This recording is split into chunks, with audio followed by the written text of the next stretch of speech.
সঙ্গে সঙ্গেই বৌমার ব্যাগে আমি টাকাগুলো লুকিয়ে রেখেছি।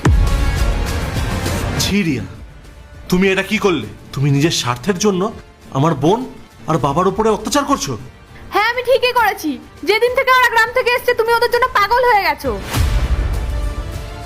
ওদের খাওয়া পড়া সব খরচা তুমি চালাচ্ছ। ওরা মাসের পর মাস এখানে কেন পড়ে আছে? আমাদেরও তো একটা ভবিষ্যৎ আছে, সংসার আছে। আমি চেয়েছিলাম সব ঝামেলা মিটিয়ে ওদের বাড়ি থেকে তাড়িয়ে দেবো। ছি, তোমার মানসিকতা এতটা নিচু? উনি আমার বাবা হন, যে মানুষটা দিনরাত কষ্ট করে আমাকে মানুষ করেছে, রোদে পুড়ে বৃষ্টিতে ভিজে আমাকে এই পজিশনে নিয়ে এসেছে, আর আমি নিজের পায়ে দাঁড়িয়ে সেই বাবাকে বাড়ি থেকে বার করে দেবো? নিজের বাবার থেকে টাকা বা ভবিষ্যৎ বেশি বড় হয়ে গেল? না রিয়া, আমি এতটা স্বার্থপর কোনোদিনও হতে পারবো না। আমাকে ক্ষমা করে দাও, আমি সত্যিই অন্ধ হয়ে গিয়েছিলাম। আমি নিজের স্বামী, নিজের সংসারের কথা ভাবতে গিয়ে এটা ভুলেই গিয়েছিলাম যে এই মানুষগুলো না থাকলে আমি হয়তো তোমায় পেতাম না, আর আমরা কেউই থাকতাম না। আমি তোমায় হারানোর ভয়ে এই পথ বেছে নিয়েছিলাম। আমাকে ক্ষমা করে দাও। বাবা, সরি, আমি তোমার অপমান কোনোদিনও সহ্য করতে পারবো না।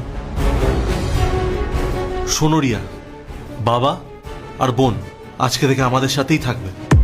এই বাড়িতে ওনার অধিকার আমার থেকে অনেক বেশি।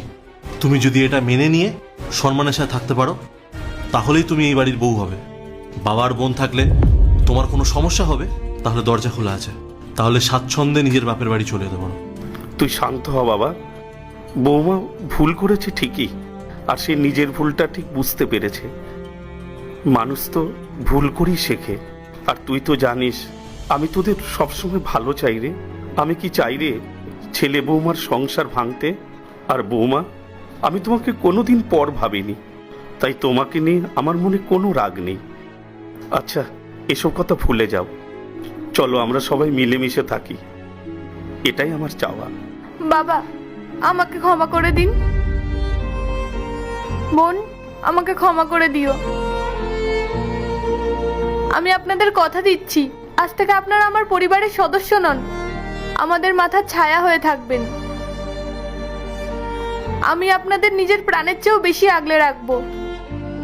থাক বৌদি, আর মন খারাপ করতে হবে না। ভুল তো মানুষ মাত্রই হয়। আমাদের অনেক দেরি হয়ে গেছে, আমরা আসি তবে। হ্যাঁ বোন, চল, আমি তোর সাথে যাবো।